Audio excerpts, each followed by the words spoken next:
भारत में 40 करोड़ ईसाई, मुसलमान और बौद्ध असुरक्षित। आरएसएस और 25 से अधिक बाबा भारत में कराना चाहते हैं गृह युद्ध। यहाँ की सरकार आरएसएस के सामने नतमस्तक हो गई और यहाँ के 25 बाबा जो इस देश को गृह युद्ध में ढकेल रहे हैं उनके सामने सरकार फेल हो गई। संयुक्त क्रांति पार्टी के राष्ट्रीय अध्यक्ष किशोर समृते ने अमेरिकी राष्ट्रपति डोनाल्ड ट्रंप को लिखा पत्र। उसी रिपोर्ट को आधार बना के मैंने एक पत्र अमेरिका के राष्ट्रपति डोनाल्ड ट्रंप को लिखा। उसकी कॉपी मैंने वहाँ के रक्षा मंत्रालय को लिखा। संयुक्त क्रांति पार्टी के राष्ट्रीय अध्यक्ष एवं लांजी क्षेत्र के पूर्व विधायक किशोर समृते ने अमेरिका के राष्ट्रपति डोनाल्ड ट्रंप को पत्र लिखकर इराक और अफगानिस्तान की तर्ज पर भारत में सेना भेजने की मांग की है। साथ ही आरएसएस के नागपुर मुख्यालय को ध्वस्त करने और भारत में धर्म के नाम पर बांटने वाले आरएसएस प्रमुख मोहन भागवत सहित 25 बाबाओं को अंतर्राष्ट्रीय कानून में गिरफ्तार किए जाने की मांग की है। समृते ने कहा है कि 1947 में जब देश आज़ाद हुआ तब से लेकर इसका स्वरूप सेकुलर था, लेकिन इस समय कुछ तथाकथित बाबाओं के कारण सेकुलर राष्ट्र अघोषित हिंदू राष्ट्र हो गया है। भारत में 40 करोड़ ईसाई, मुसलमान, बौद्ध और किसी भी धर्म को नहीं मानने वाले लोग असुरक्षित महसूस कर रहे हैं। 2025 में जब पूरी दुनिया में क्रिसमस का पर्व मनाया जा रहा था तब हमारे प्रधानमंत्री केरल में ईसाई समुदाय के बीच मौजूद थे, लेकिन आरएसएस और हिंदू धर्म से जुड़े कुछ लोग रायपुर, जबलपुर सहित कई स्थानों में तोड़-फोड़ कर रहे थे। इस मामले में भारत की अंतर्राष्ट्रीय स्तर पर छवि खराब हुई है।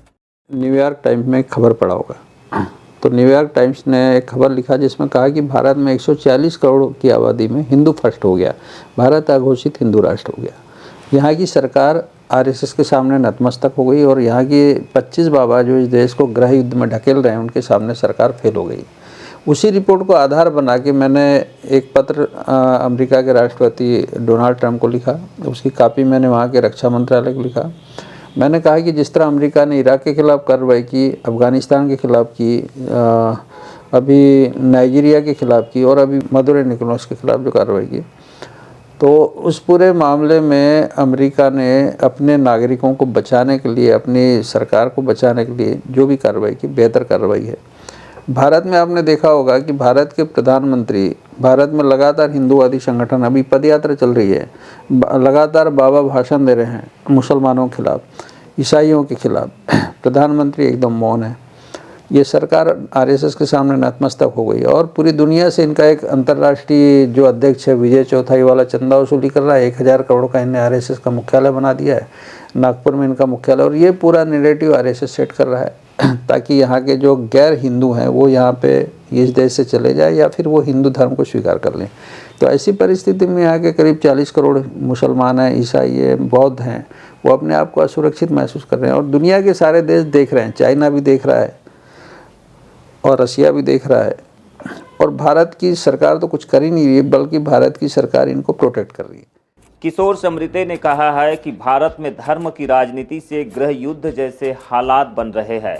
राष्ट्रीय स्वयंसेवक संघ अंतर्राष्ट्रीय स्तर पर विजय चौथीवाला के माध्यम से अमेरिका सहित पूरी दुनिया से चंदा वसूल कर रहा है और भारत में उसी चंदे से दंगा करने वाले नौजवानों की फौज तैयार की जा रही है।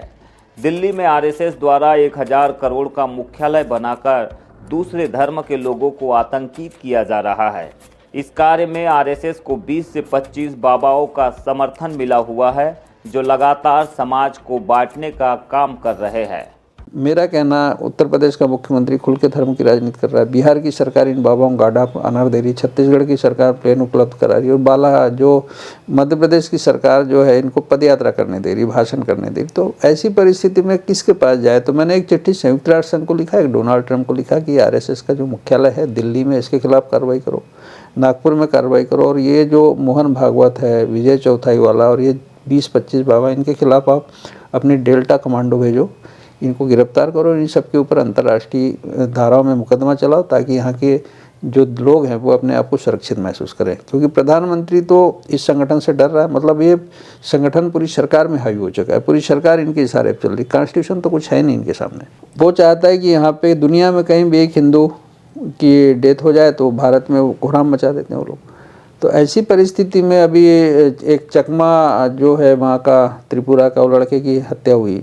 उस लड़के की हत्या में पूरे देश में किसने करवाई हत्या? इन्हीं के संगठन के लोगों ने हत्या की और पूरे देश में तनाव पैदा करने का। एंजल चकमा, उसके पिताजी बीएसएफ में थे। तो ये सब परिस्थितियाँ देश के भीतर हो रही है और देश की सरकार चुप है। तो हम तो संयुक्त राष्ट्र संघ से भी मांग किया ना हमने, संयुक्त राष्ट्र संघ को लिखा अमेरिका के राष्ट्रपति को, इसलिए कि अमेरिका से हमारे जो है कई तरह के समझौते हैं। अमेरिका हमारे जब 1962 का जो हमारा चीन का जब युद्ध हुआ था, तो जब दुनिया के किसी देशों ने मदद नहीं किया था, तब चाइना और ब्रिटेन ने अपनी आर्मी भेजा था। तो इसलिए हम इस देश के हालात को लेकर, अपने देश को बचाने के लिए, जब देश में पूरी सरकार हाथ पे हाथ धरे बैठी है, तो ऐसी परिस्थिति में जब हमने उससे इसलिए मांग की कि भाई हमारे देश में बाप को ज़रूरत है और ये जो बाबा हैं देश का जो माहौल ख़राब कर रहे हैं, देश को गृह युद्ध में ढकेल रहे हैं, तो क्या आप देश को जलने देंगे?